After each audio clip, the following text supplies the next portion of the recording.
Assalamualaikum warahmatullahi wabarakatuh. Kembali lagi di sini bersama Dewi Bulan. Ya, alhamdulillahirabbil alamin. Berkah Dewi Bulan makin banyak. Semakin kau menghina Dewi Bulan, alhamdulillah Allah malah makin memberkati. Makanya lu jangan hina-hina gue mulu. Tahun lalu saya menantang Allah yang katanya adalah Tuhan kalian yang Maha Kuasa. Saya tantang Allah lagi tahun ini kalau bisa menghancurkan hidup Dewi Bulan. Kekuasaan Allah sudah saya injek-injek, dan sampai si Nabi bangkit. Kalau si Nabi itu bangkit dari kuburnya, si Nabi bangka yang doyannya enjot-enjotan sama babu, ya. Jadi maaf ya teman-teman Muslim, doa-doa kalian, harapan-harapan kalian hanya harapan palsu. Yang ada, semakin gue dihina, gue semakin hidup enak. Lu malah semakin hidup sengsara. Gue tahu lu besok. Lu yang menghina-hina gue, ya di Alkitab di 2 Raja-Raja, berapa ya kemarin kulit 2 Raja-Raja, gue lupa 8 apa 7 ya. Gue bisa aja langsung mengutuk lu, tapi gue gak mau ngutuk lu jadi kambing, keenakan, nanti gue sate. Lu yang menghina-hina gue, ucerin-ucerin, kadun-kadun ya. Muslimah-muslimah yang doyalnya di poligami, muslimah-muslimah yang pakai seragam boker, itu ngangkang, yang demennya mut'ah, gue kasih tahu. Muslimah-muslimah, gue kasih tahu. Sekarang lu masih muda, 10 tahun lagi lu mampus, ya.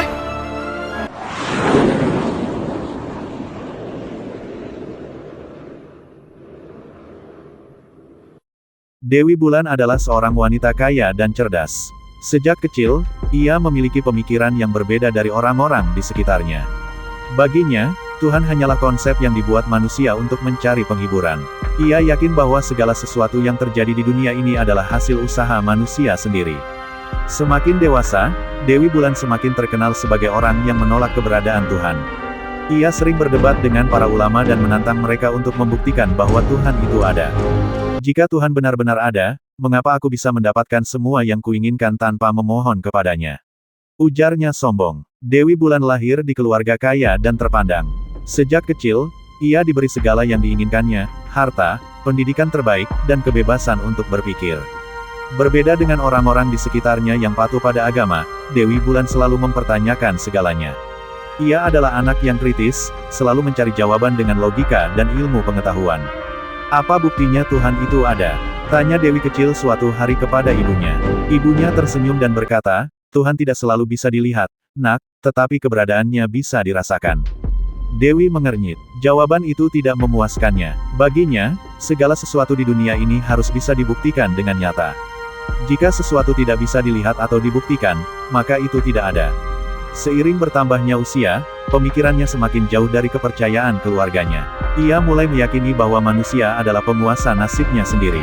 Saat remaja, Dewi menjadi terkenal di sekolahnya sebagai gadis yang cerdas dan selalu menang dalam debat. Ia bisa membungkam siapapun yang mencoba meyakinkannya tentang keberadaan Tuhan. Jika Tuhan itu ada dan Maha Pengasih, mengapa ada kemiskinan? Mengapa ada orang yang berdoa bertahun-tahun tetapi tetap menderita? Tanyanya dalam salah satu perdebatan di kelas. Tak ada yang bisa menjawabnya dengan cukup kuat untuk memuaskannya. Ketika dewasa, Dewi Bulan semakin yakin dengan pemikirannya. Ia sukses dalam bisnis tanpa pernah berdoa atau mengandalkan agama. Baginya, semua pencapaiannya adalah hasil kerja kerasnya sendiri. Ia sering berkata, lihat aku. Tanpa doa, tanpa ibadah, aku tetap kaya, tetap berkuasa. Apa gunanya Tuhan? Orang-orang di sekitarnya mulai khawatir dengan sikapnya. Beberapa teman dekat mencoba menasihatinya, tetapi Dewi hanya tertawa. Tuhan adalah imajinasi manusia. Aku tidak butuhnya, katanya. Namun, semakin ia menolak keberadaan Tuhan, semakin besar pula keinginannya untuk membuktikan bahwa keyakinannya benar. Hingga akhirnya, dalam sebuah perdebatan besar, seseorang menantangnya untuk pergi ke Ka'bah dan menantang Tuhan di sana. Suatu hari, dalam sebuah diskusi, seorang ulama berkata kepadanya, jika kau ingin benar-benar membuktikan keberadaan Tuhan, pergilah ke Ka'bah dan mintalah tanda darinya. Dewi Bulan tertawa sinis. Baik, aku akan pergi ke Ka'bah dan menantang Tuhan di depan rumahnya sendiri. Jika memang dia ada, biarkan dia membuktikannya. Katanya dengan angkuh. Keputusannya itu menjadi pembicaraan banyak orang. Sebagian merasa khawatir, sementara yang lain penasaran dengan apa yang akan terjadi. Pada suatu malam, Dewi Bulan menghadiri sebuah diskusi dengan para ulama dan cendekiawan di sebuah acara terbuka. Topiknya adalah tentang keberadaan Tuhan. Dewi duduk di tengah ruangan dengan penuh percaya diri, siap untuk menantang siapapun yang mencoba membuktikan bahwa Tuhan itu ada. Seorang ulama tua berbicara dengan tenang, wahai anak muda, Tuhan bukanlah sesuatu yang bisa kau buktikan dengan cara duniawi. Ia ada dalam hati, dalam keajaiban kehidupan. Dewi tertawa sinis. Keajaiban kehidupan. Semua itu bisa dijelaskan dengan sains. Tidak ada yang namanya mukjizat. Jika Tuhan benar-benar ada, biarkan Dia menunjukkan kuasanya kepadaku sekarang juga. Para hadirin mulai berbisik. Mereka merasa ngeri dengan kata-kata Dewi. Ulama itu menghela napas dan berkata, jika kau benar-benar ingin mencari jawaban, pergilah ke Ka'bah. Berdirilah di hadapan rumahnya, dan mintalah tanda darinya. Ruangan menjadi hening. Semua orang menatap Dewi, menunggu reaksinya. Dewi menyeringai. Baik, aku akan pergi ke Ka'bah dan menantang Tuhan di sana. Jika memang Dia ada, biarkan Dia membuktikannya. Kabar tentang tantangan Dewi menyebar dengan cepat. Beberapa orang menganggapnya gila, sementara yang lain penasaran dengan apa yang akan terjadi. Tanpa ragu, Dewi Bulan mulai merencanakan perjalanannya ke Makkah, yakin bahwa ia akan kembali dengan bukti bahwa Tuhan hanyalah mitos belaka. Dewi Bulan melakukan perjalanan ke Makkah dengan penuh keyakinan bahwa ia akan membuktikan Tuhan itu hanyalah mitos. Saat melihat Ka'bah untuk pertama kali, ia hanya tersenyum sinis. Hanya bangunan batu hitam, apa istimewanya? Gumamnya, orang-orang yang berada di sekitar Ka'bah melihat Dewi Bulan dengan penuh kebingungan. Tidak ada rasa takjub atau hormat dalam tatapannya, hanya kesombongan. Dewi Bulan tidak menunda niatnya. Dengan penuh keyakinan, ia mempersiapkan perjalanan menuju Makkah. Ia tidak pergi untuk beribadah, melainkan untuk membuktikan kepada dunia bahwa Tuhan hanyalah ilusi. Selama perjalanan, orang-orang di sekitarnya memperhatikan keanehannya. Biasanya, orang yang pergi ke Makkah dipenuhi dengan ketenangan dan harapan. Namun, Dewi Bulan berbeda. Ia berjalan dengan dada tegak, penuh kebanggaan, seolah-olah hendak menaklukkan sesuatu, bukan untuk berserah diri. Dalam pesawat, ia duduk di dekat seorang wanita tua yang tengah memegang tasbih, bibirnya komat kamit berzikir. Dewi hanya tersenyum sinis. Ibu percaya Tuhan akan mengabulkan doa-doa ibu. Tanyanya dengan nada meremehkan. Wanita itu tersenyum lembut. Aku tidak meminta dunia, nak. Aku hanya ingin kedamaian di hati. Dewi menggeleng, merasa iba kepada orang-orang yang menurutnya masih terjebak dalam kebodohan. Kau bisa menemukan kedamaian dengan pikiranmu sendiri. Tidak perlu menggantungkan diri pada sesuatu yang tidak terlihat. Wanita itu hanya tersenyum, tidak membalas ucapan Dewi. Setibanya di Makkah, Dewi Bulan turun dari pesawat dan menghirup udara panas kota suci itu. Matanya menyapu pemandangan di sekelilingnya. Ribuan orang berpakaian putih berjalan dengan wajah penuh harap dan kehusyukan. Ia merasa asing di tengah mereka. Tidak ada ketundukan dalam hatinya. Baginya, mereka semua adalah orang-orang yang terjebak dalam harapan kosong. Ketika akhirnya ia tiba di Masjidil Haram, langkahnya tetap tegap. Ia berdiri di depan Ka'bah, menatapnya dengan penuh rasa ingin tahu. Jadi ini yang kalian sebut rumah Tuhan. Gumamnya, Ka'bah terlihat kokoh, hitam, dan sederhana. Tidak ada yang istimewa di matanya. Tidak ada cahaya ajaib, tidak ada suara langit yang menyambutnya. Hanya sebuah bangunan yang dikelilingi oleh ribuan orang yang berdoa dengan penuh harap. Dengan penuh keyakinan, ia melangkah maju, siap melakukan sesuatu yang belum pernah dilakukan siapapun sebelumnya, menantang Tuhan di rumahnya sendiri. Dengan langkah tegap, Dewi Bulan berdiri di depan Ka'bah dan berteriak, "Wahai Tuhan yang dikatakan Maha Kuasa, jika Engkau benar-benar ada, tunjukkan kekuasaan-Mu. Aku telah hidup tanpamu, tanpa doa, tanpa ibadah, dan aku tetap berhasil. Di mana kekuasaan-Mu?" Orang-orang yang menyaksikan perbuatannya mulai gemetar ketakutan. Mereka mencoba menenangkannya, tetapi Dewi Bulan tidak peduli. Aku tidak takut. Jika memang ada Tuhan, biarkan Dia membuktikan kehadirannya sekarang juga. Serunya, dengan keberanian yang hampir menyerupai kegilaan, Dewi Bulan berdiri tepat di depan Ka'bah. Ribuan orang berlalu lalang, beberapa di antaranya berhenti sejenak melihat wanita yang tampak berbeda ini. Namun, mereka segera kembali ke ibadah mereka, tak ingin terganggu. Dewi mengangkat wajahnya, menatap bangunan suci itu.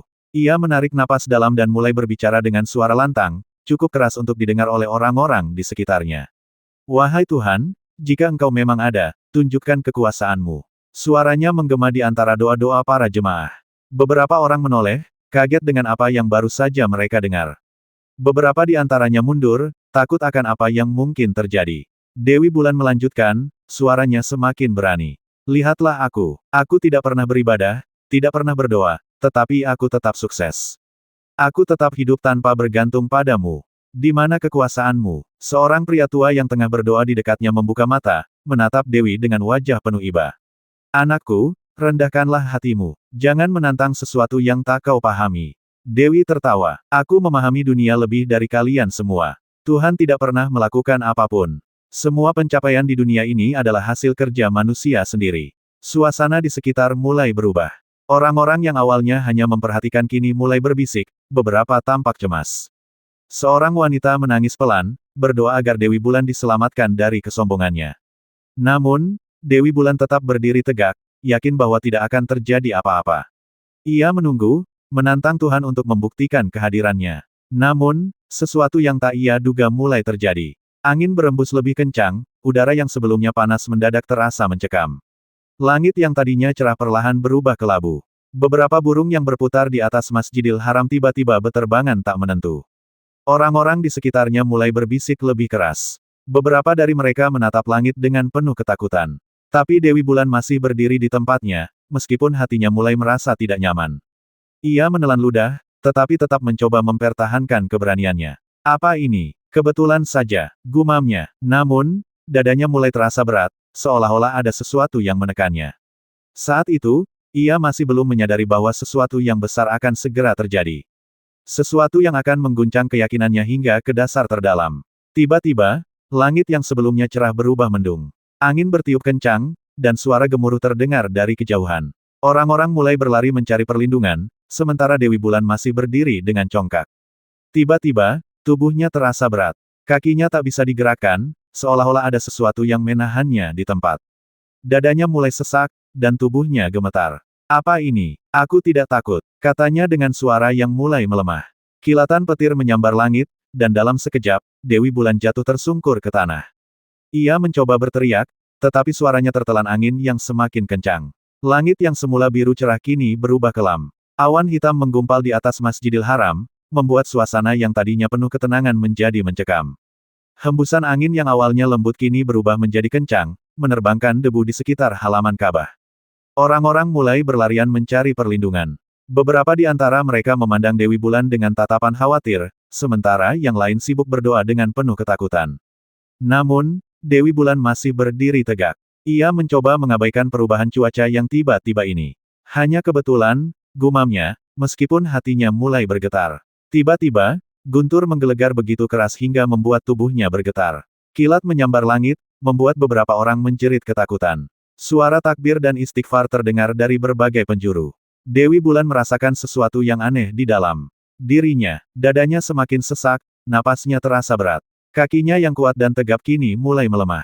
Ia mencoba melangkah mundur, tetapi tubuhnya terasa seperti ditahan oleh sesuatu yang tak terlihat. Apa ini? Suaranya melemah. Ia mulai merasa ketakutan, tetapi harga dirinya masih menahannya untuk berlutut. Tiba-tiba, kakinya kehilangan keseimbangan. Ia jatuh berlutut di depan Ka'bah. Orang-orang yang menyaksikan peristiwa itu mulai menangis, beberapa di antara mereka berdoa agar Dewi Bulan diselamatkan dari kesombongannya. Namun, Dewi Bulan masih mencoba melawan. Dengan sisa tenaga, ia mengangkat wajahnya ke langit. Aku tidak takut, serunya, meskipun suaranya kini terdengar lebih lemah. Saat itu juga, petir menyambar di kejauhan. Tanah di bawahnya bergetar ringan, seperti ada sesuatu yang memperingatkannya. Dewi Bulan menggigil. Ada sesuatu yang mengalir dalam tubuhnya, sesuatu yang belum pernah ia rasakan sebelumnya, rasa kecil, hina, dan tak berdaya di hadapan sesuatu yang jauh lebih besar darinya. Air matanya mulai mengalir, tetapi bukan karena ia ingin menangis, melainkan karena tubuhnya tak bisa menahan lagi beban yang ia rasakan. Ia sadar, untuk pertama kalinya dalam hidupnya, ia merasakan ketakutan yang sebenarnya, ketika badai mereda, orang-orang mendekati tempat Dewi Bulan jatuh. Ia masih bernyawa, tetapi tubuhnya lemah tak berdaya. Matanya yang dulu penuh kesombongan kini dipenuhi ketakutan dan penyesalan. Aku, salah, bisiknya lirih. Aku menantang sesuatu yang tidak bisa kupahami. Sejak kejadian itu, Dewi Bulan tidak pernah lagi berbicara tentang menentang Tuhan. Ia menghilang dari kehidupan publik dan memilih hidup dalam kesunyian, mencoba memahami apa yang telah terjadi padanya. Orang-orang yang menyaksikan peristiwa itu mengambil pelajaran bahwa kesombongan manusia takkan pernah bisa menandingi kekuasaan Tuhan. Dewi Bulan telah menantang sesuatu yang berada di luar pemahamannya, dan akhirnya ia sendiri yang menerima akibatnya. Badai mereda perlahan. Awan kelam yang menggantung di langit mulai memudar, berganti dengan semburat jingga matahari yang mulai kembali bersinar. Angin yang tadinya kencang kini berhembus lembut, seolah membawa ketenangan setelah peristiwa mencekam yang baru saja terjadi. Dewi Bulan masih berlutut di depan Ka'bah. Tubuhnya gemetar, bukan karena dingin, tetapi karena kesadaran yang baru saja menghantamnya. Ia mengangkat wajahnya, tetapi tidak lagi dengan kesombongan. Tatapan yang sebelumnya penuh keangkuhan kini dipenuhi dengan ketakutan dan kebingungan. Aku, salah, bisiknya lirih. Beberapa orang mendekatinya dengan hati-hati. Seorang pria tua menepuk pundaknya dengan lembut. Anakku, kau masih diberi kesempatan. Jangan sia-siakan. Dewi Bulan menunduk. Untuk pertama kalinya dalam hidupnya, ia merasa kecil dan tak berarti. Selama ini, ia selalu merasa bahwa dunia ada dalam genggamannya, bahwa ia bisa mengendalikan segalanya. Namun, di hadapan Ka'bah, di hadapan kebesaran yang tak bisa ia pahami, ia merasa seperti sebutir debu di tengah semesta yang luas. Ia mencoba berdiri, tetapi tubuhnya masih lemah. Dengan bantuan seorang wanita yang sejak tadi memperhatikannya, ia akhirnya bisa berjalan menjauh dari Ka'bah. Setiap langkahnya terasa berat, seolah-olah dunia yang ia kenal selama ini baru saja runtuh. Setelah kejadian itu, Dewi Bulan tidak pernah lagi berbicara tentang menentang Tuhan. Ia menghilang dari kehidupan publik, meninggalkan dunia yang dulu ia banggakan. Beberapa orang berkata bahwa ia kembali ke tanah kelahirannya dan hidup dalam kesunyian. Yang lain mengatakan bahwa ia menghabiskan sisa hidupnya dalam perenungan, mencoba memahami apa yang telah terjadi padanya di depan Ka'bah. Namun, satu hal yang pasti, Dewi Bulan yang sombong telah lenyap, yang tersisa hanyalah seorang manusia yang akhirnya menyadari betapa kecilnya dirinya di hadapan kekuasaan yang selama ini ia ragukan.